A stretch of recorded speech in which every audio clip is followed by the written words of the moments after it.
Okay, guys, these two right here, they came first 65 deportees, brothers.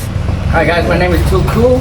Toukue, huh? My name is And this is the brother.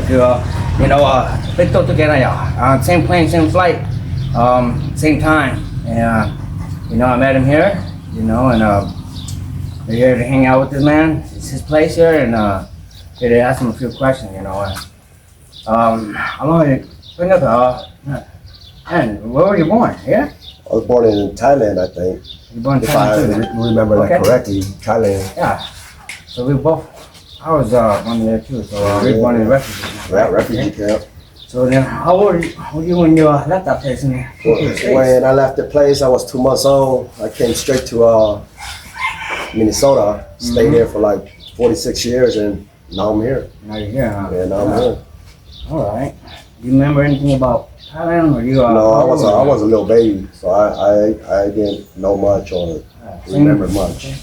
Same here, man. I was only 3 months old when I moved to the States. You know what I mean? So I have no memory of it. We have none whatsoever. So All right.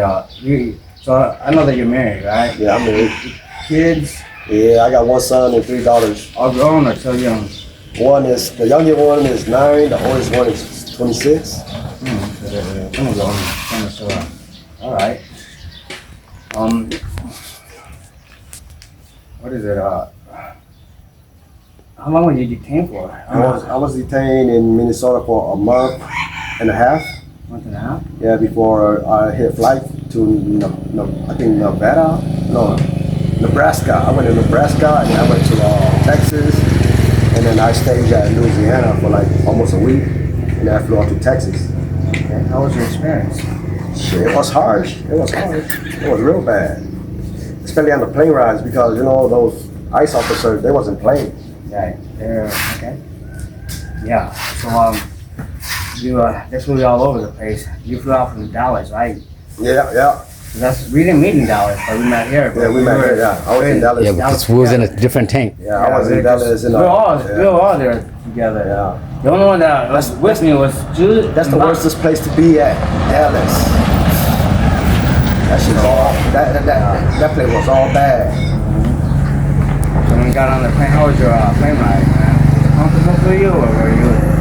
Shit. Oh man, I don't know, man. But the plane ride was like. It was long though. That's all I remember. It's long. Nothing to do. Shackle up. Can't really do much. Watch movies. Yeah, Sleep. Here and there, sleep. Eat snacks. Yeah.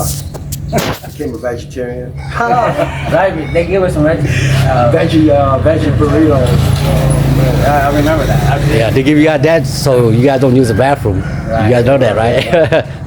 There was quite a few of us, man. On that plane ride, there's like what, over 100 plus? Yeah, 100 plus. 65 of us. 65 It's almost about 200 people. So that's the reason why we call the first 65, because these brothers here and us came together. In that plane ride, there was over 100 plus detainees, deportees with us on that plane, but then majority of them are Vietnamese. So then, we were the first stop, and then they were the first one to be dropped off, and that's 65 of us. 9 Hmong, 1 Min, yeah. and the rest, the 55 others are Laos. Yeah. So that's where we call each other the first 65, because that's who we were the first big group that came back and deported here back in May. Yeah. So that's why the name came about, first 65. And this is all we got, man. Yeah. This is all we got. So this is the family, the closest family. I mean, besides our immediate family and our relatives, you know what I mean. But this is the next best thing, you know what I mean. This is this is family, like a brother to me, It's good to meet you guys, and get to know them. And it's been an honor. It's been a bless. Yeah.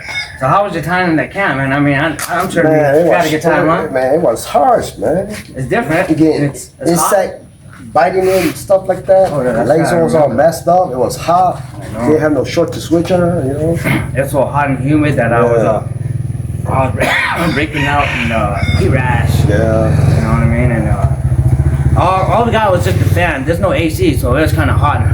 it was harsh, you know what I mean? Yeah. We got nothing but a fan, but then, you know, camp was not all that bad. I mean, it was kick back, decent. lay back, it was so easy. It's freedom. Just besides, you know, going beyond half the perimeters where, you know, you're not allowed to, but then it's open. You can do you can do pretty much everything. anything, huh? Yeah, anything. Stay up all night long, Yeah. kick back, relax. You know, there's no curfew, there's no bedtime, no nothing. So if you want to be up all night, if you want to The hang soldiers out, were polite, you know. Yeah. The immigration police, they were cool, you know. yeah.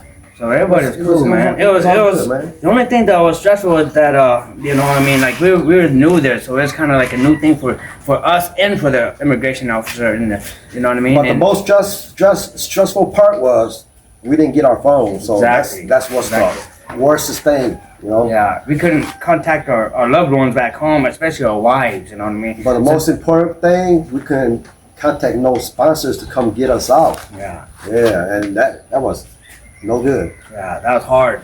You know what I mean? Because now I'm sure that the ones that came after us, it's much easier process for them because they got used to, you know what I mean, and Yeah. going about it. You know what I mean? So they know how to handle it now. But then when we first came there, it was kind of like a feel out thing. You know what I mean? So They wasn't organized yet. it wasn't exactly.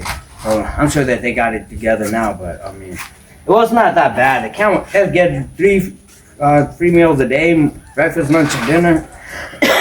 You know, and then there was a store there, you know, and if you had money, so make sure that you have your money with you. So remember to bring some money with you. A lot of money. Yeah. And then there's a store, so if you're hungry, you could go buy soups, you could go buy bread, you could buy whatever the Pretty much store everything. offers. You know what I mean? So expect that. And then, you know what I mean? Don't forget that you got to bring your money with you. You know, you're allowed it. You're allowed to have your money, your cash on you. So when you go to the facility, make sure when you're in the Dallas facility or whatever facility that you fly out from, you know, before you fly out, man, get with the staff or the COs there, and then tell them, hey, you know what? You want your money out of your property. You know, you want to have your cash. If you have a check, make sure that you get there early. Talk to them. Tell them, hey, Cash it out. Cash it out. Yeah, cash cash your it out. check so that you have that cash with you. And make sure that you have it on your property, not inside your property, but on you, on your persons. You know what I mean? Because if you send your property and if your property could go get lost, missing. yeah, then you're kind of like, you know what I mean? You're gonna be all bummed out. SOS. Yeah. So that's what, you know. So how you guys are judging to life in Laos? It's been hard. I mean, adjusting here is different because, you know, we're so used to the States, you know what I mean? That's home for us. And coming here, it's a whole different world. The lifestyle is different. Yeah, you know what I mean? And then what's hard is because of the language barrier, because the thing is that, you know, we don't speak Laos, you know, and we're not Laos, and it's hard for us to pick The up. language is hard. Yeah. It's hard to get a job, and it's, Right. Communicate, everything is, you know what It's I mean? hard to do everything. Other than that, you know, here's everybody's so welcoming, so, you know what I mean? Everybody's nice, you know what I mean? Welcoming. Other than that, you know, we just can't communicate. That's what makes it so difficult on us. And yeah, but adjusting, you know what I mean? It takes some time, you know what I mean? We're still adjusting now as we speak, you know? Because our whole family's back in the U.S., so you know it's hard. Yeah, it's heavy on us. You Yeah, know, it is. we want to adjust, but we're missing out on everything. You know, like our wives, our kids, Especially our whole that, family. you know what I mean? Period. You know. Right. So, yeah. So, you know, like with me, the process is, so you got sponsored out of there, right? How long were you in there for? I was in there for like a month and a week. Almost 2 months. Okay. Almost 2 months. Almost 2 months. Yeah. Because we got out on July 4th. We was like almost the last. There was like one more group like after us. That was So it. Yeah. we got there like Memorial Day weekend. Yeah, Memorial so, Day, I yeah. guess it was, huh? We got there May 27th. Yeah. We got out there like I almost. got out June. No, July. July 4th. Almost July 4th. No, I think end of July. I think No, we got out July 4th. we were there for a minute. Yeah. But yeah. We were there for a minute, you know. So the process is, you know, here that we sat in the camp for a few weeks, you know what I mean, and then waiting for a sponsor. We're told to call around, get a hold of our relatives, you know what I mean, and ask them to see if they'll vouch for you, sponsor you, you know what I mean, and take care of you and get you out of the camp. So there's a process. The process goes like this. It goes where wherever your relatives or whoever's gonna sponsor you out, you know, wherever they live, you know, in the province or whatever they live in, they need to make, they need to fill out the paperwork there, get it approved, You right? got approved, yeah. Get it approved, and then When they don't approve you, you gotta go find a new spot. and then from there you go. What is it? They take it down to here somewhere, right? Or Yeah. They take it down to Ben here, and they gotta get it signed again, or Yeah, something is like it that. another?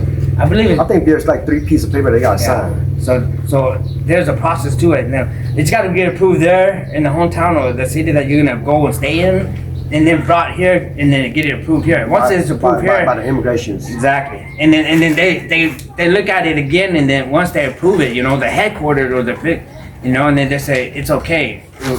You know, we allow you your family, you know what I mean, to come sponsor you and come pick you up and take you home, and then that's when they will. Yeah, so if you know you're coming to Laos, find yourself a sponsor ahead of time. So when that time hits, you'll get out the compound quicker. Right. So you're ahead of it. Yeah. Okay. You gotta stay ahead. Yeah. Because we didn't know. Game, man. So, you know, like, we came here together, and it's a whole new process for us, so we didn't get the opportunity. They didn't tell us until later, you know, so now that you guys are coming behind us, we're telling you the steps and what the, you know, the requirements and things that you gotta do before, you know. Yeah. So it makes it easier. Make sure you come to Laos with a Cash App card, a Shine card, or a Vimo card. And your debit cards. Yeah. Debit card, I don't know about debit card. Yeah, you're allowed, I believe. As long as you got money over there, you know, I mean. Mine wasn't working, so. But the thing is that if you do that, though, they charge you international charges, fees. But the thing, here, when you get here, so here, you can open up a bank. Bank account. Yeah, so when you get sponsored out, they issue you in a non-residential ID. But with that ID, the only bank you're allowed to open is an LDB bank, Laos Development Bank, right? Yeah. Because I tried every other bank, so I already tried, you know, so I know that you cannot with the card that we have. So you're allowed LDB, Laos Development Bank. You open up that bank account, you know what I mean? And your family, your loved ones in the state, what they could do is if they want to send you money, they Western Union you money, you know, and then you could go to your bank, your LDB bank, and then you could pull the money from the Western Union that's inside that bank. You know, that's the easiest way to get your money. Other than that, I mean, and then the other process is a MoneyGram. MoneyGram, yeah. So MoneyGram, how does that work? Your family just try to wire your money to one of your relatives that's a citizen in So Laos. it can't be and then directly to us. It can be directly to us because we're not permanent residents yet. We're Not a just citizen temporary. yet. We're not citizens yet. So how long for you guys to become a Laos citizen? I don't know, bro. They say up to a year, A year or more. two. Yeah. So So we're we're coming up on a year, so we're gonna. Well, at least I'm gonna try it. But, you know, when you try it, they say no, then you gotta just wait until whenever they allow you. So, Is it 2 years, but now we got the 2 ID years. to 1 year? Okay, I have one last question for you guys. You guys want to say anything to your families? just want to thank you guys, you know, everybody, man, all my loved ones at home, family, friends, you know what I mean, followers, you guys. Thank you all for following us too, and you know, without you guys, man, you know, who knows where we'll be, you know. Yeah. With your love and support, man, we're making it, we're getting by, you know. So thank you guys, you know. we got something to live for, you know. Yeah. Start a new life here in Laos, huh? Right, Yeah. Okay. All right. That's for right now. It's it for right now. So next, we'll do more interviews in the future. Love y'all. Love you, man.